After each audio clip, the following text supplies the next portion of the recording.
Welcome everyone. This is Milani from Howzit. It's great. We've got Simeon on board this week again. Welcome, Simeon. Great having you back on our show. Thanks, Mel.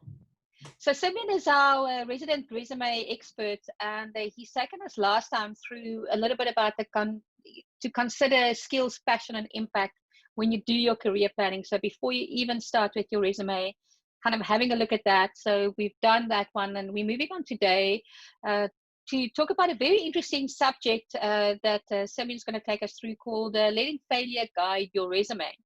And Simeon, I'm going to shoot it off and saying, I know that you have a very interesting TED talk about this one. Don't you want to tell us a little bit more about that, how it happened, how that came about? It's not everyone that does TED Talks, so it's been a great time for you. Right. Yeah. Well, I had a privilege, I guess, an opportunity to present a TED Talk earlier this year. And the topic that I had was letting failure drive your passions, and in particular, passion career in that sense of the audience.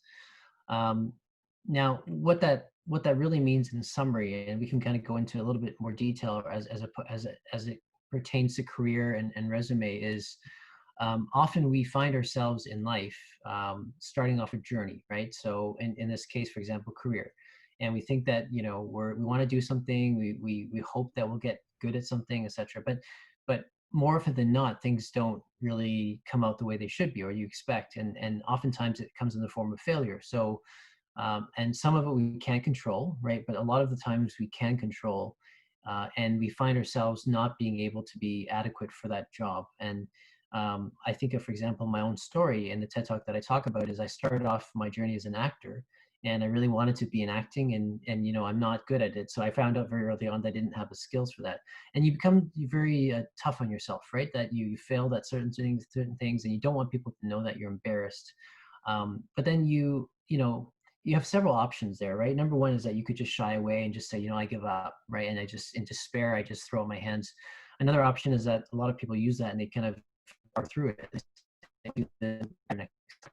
But there's another way to look at it, which is failure often can lead you to focus on things that you are really good at, and then sharpen where it is that your focus should be. From a career perspective, what that drove me to eventually was to be in business. I found out that throughout all my years, 26 years actually, since I first started wanting to be an actor, at the end that I loved dealing with people. And that journey is I talk about that in my TED Talk. But the one thing that was common was that every single time I failed, I tried to focus on what it was that I was really good at, and then think about whether I could pivot my career to align better with focusing on things that I was good at, right? So different careers have different skills, etc. So yeah, that was kind of the basis of my TED Talk. It's quite interesting, and if we relate it back to the people that we take through at the Howzit through the Howzit journey, it would be that it could be possibly that they have landed a job when they got here. And many of those positions are your first time jobs. You take whatever you can just to kind of put food on the table.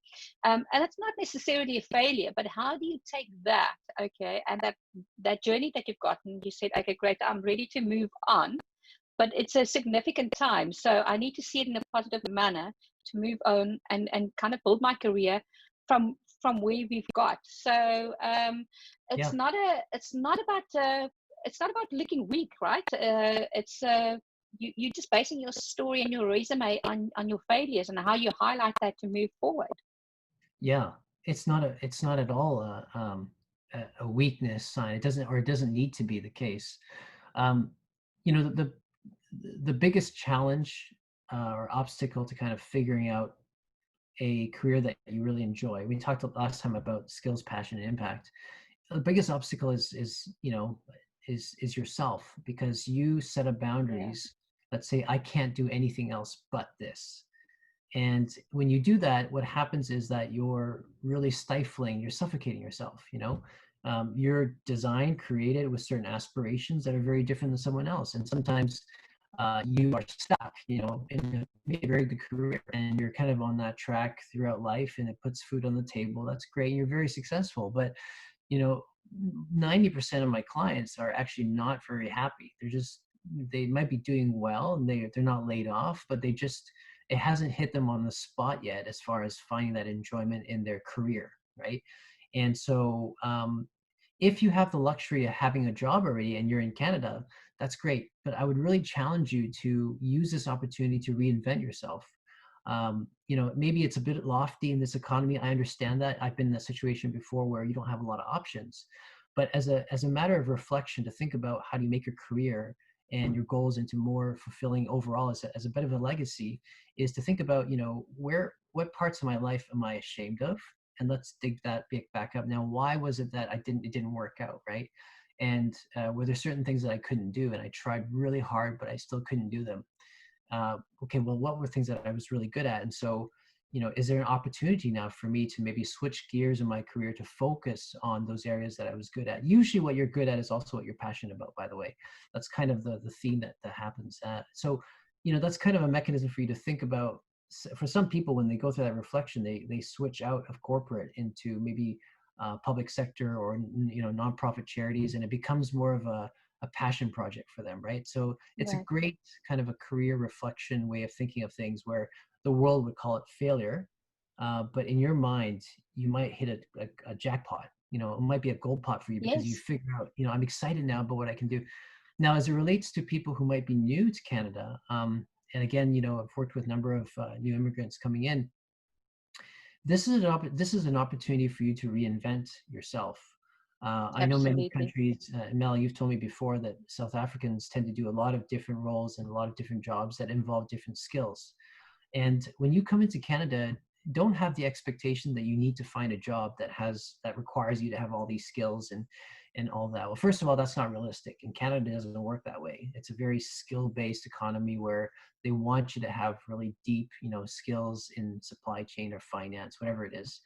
So make sure that you understand that first, is that this is not a broad economy at all. It's a very skill-based. But the second thing is that this is an opportunity now for you to assess all the things that you've done, in your 10, 15, 20 years of experience in South Africa or anywhere else, and focus in the ones that you really, really enjoy doing and you're really passionate about, and be honest with yourself that it's okay to not be good at everything. It's Yeah. absolutely okay to, in fact, it's normal, it's human to not be good at everything. So now you can reinvent yourself to say, well, I'm going into this new market. I have these, 8 or 9 skills that I've kind of played with when I was back in my home country, but now I only want these 2 or 3 things, and now I'm only going to focus on looking for jobs that require me to have these deep set of skills that I really, really enjoy doing. And when you do that, then of course the output is your resume looks different, right? It's not going to be the broad resume that maybe you're used to using in South Africa, but really more focused now on those 3 or 4 things that you really enjoy. And again, I always go back to, don't waste time trying to sift through all the job postings and descriptions that are not relevant to you. And 99% of the time, whatever you get on Indeed or whatever it is isn't really quite hitting the mark. So how do you get to that point where you don't waste time? Well, you kind of be that person that you want to be in that role. So if you can be very specific about your resume, about those skills that you want to impact and perform, then the roles that tend to come to your inbox are the ones that you apply to are going to be more narrow as well. So you don't waste time kind of, applying or looking at jobs that aren't relevant to you. Absolutely. I think that's great. And we're going to be chatting about how you do that in another video around some LinkedIn and how does Mhm. that reflect on the LinkedIn specifically. But I wanted to ask you, how does failure refine what you put on your resume? So in terms of how Mm. do you put those into words? Have you got an example of how you've done that before and how that looks? Yeah, absolutely. Yeah. And a lot of my colleagues, competitors in career coaching may or may not agree, but I find it's very helpful. And it's using examples of challenges in your resume. And challenges are things that have come across your daily responsibility, right? If I am an accountant or a chief financial officer, my expectation is to go in there and to run budget reports and to help support whatever that is. Now, a challenge is that, well, I may not have other people that are cooperating with me, but in spite of this, this is how I got around that. This is how I was able to kind of figure out the situation. So when I write a resume, I usually ask my clients to include 1 or 2 examples of where, you've done this. This was the situation, complication, action, results, right? The kind of framework. And think about, list out what your obstacles were. So you might say, you know, launched a new video portal in spite of the fact that there was a lot of resistance from other functions. Semicolon, was able to get the approval of the senior leadership team by communicating or through finding champions that were senior. Something like that, that kind of flavors that, instead of saying, I was able to launch a video portal and here's the outcome. I want to Yeah, include things like, here's the challenge, right? And here's the challenge that I nearly failed at, or here's a challenge that I learned from and I did fail at, and this is how I got around that. So has really specific implications on how you write a resume. I want to see, as a recruiter, the fact that you, first of all, acknowledge that there's challenge and failure. Secondly, you're not too shy to admit that you had to learn something. And thirdly, I want to see what you did about that to get around that. That's far more impactful than just telling me, what you did and here's the outcome and you're the superstar, right? You can be exactly. more of a superstar if you can show how you got around failure than not talking about that at all. So that's my philosophy. I think that's a great philosophy, because especially in the COVID times and where we are now, I think people would want to see how have you used this challenge around COVID to excel. That could be an example of using the failure that might have been out of your control. I think many of the failure situations might be out of your control, but how did you use that, to succeed there? So within every certain amount, if within the failure that you've had, how you've been able to move forward from that, which is great. I think it shows Yep. leadership, it shows skill, It and shows, it shows humility, and that's a very important point. absolutely. Yeah, yeah, I think, and also the one thing that's interesting about Canada that I have found different in my home country of South Africa is that you've spoken about your colleagues and and competitors. In South Africa, it's very much a sense of, you do not show your weakness, because if you right. show your weakness, your competitors would take that as their advantage. Where in Canada, Right. uh, the career path and the people and your competitors, they tend to work together. They tend to kind of lay out on platforms like LinkedIn, on other platforms, in conversations. They work well together, so you have a much more open platform to work with these. So you should know what to do with your failures. You Mm-hmm. should know how to highlight them to the positive side, right? Because Yeah. it's going to be of your benefit. But yeah, it's not that harsh world of competitiveness like I've experienced in South Africa. It's different in Canada for sure.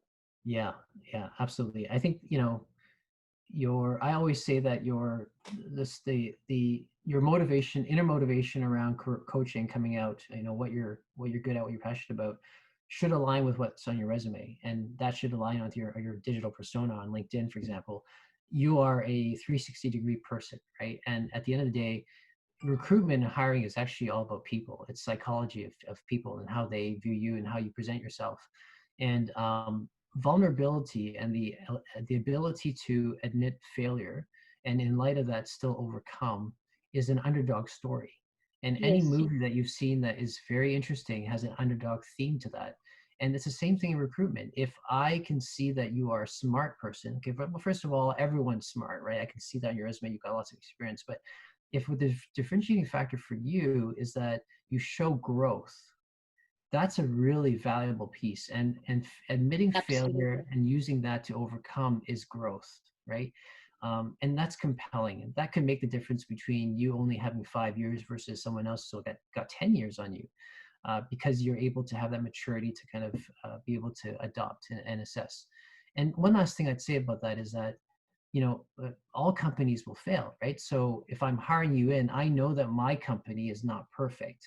I just want to know what my employees are going to do about it when things like go wrong, right? If you can show me that Yes. you're able to manage complication and failure, then I'd rather give you the job, right? So Yeah, that's it's great important. to it's great showing that, it's showing, as you said, the humility around that. And in any interview that you go to, people ask you, give us an example of how you failed and what you've done with this. So the best Yeah, to prepare yourself for that. And if it's in your resume and you can show how you've taken that to a different level, I think that really sets you head and shoulders apart from anybody else right yeah, now. absolutely. It's about that vulnerability. It's been a great chat. Thank you so much, Simeon. I think Yeah, no problem. it's really kind of given me a different way of looking at failure and highlighting that. I'm looking forward to chatting to you about the LinkedIn tips, and Yeah, you yeah. know, let's get that one ready for next time. And great having you on the show. Thank you so much, Simeon. No problem. Thanks, Mel. Take care. Thank you. Take care.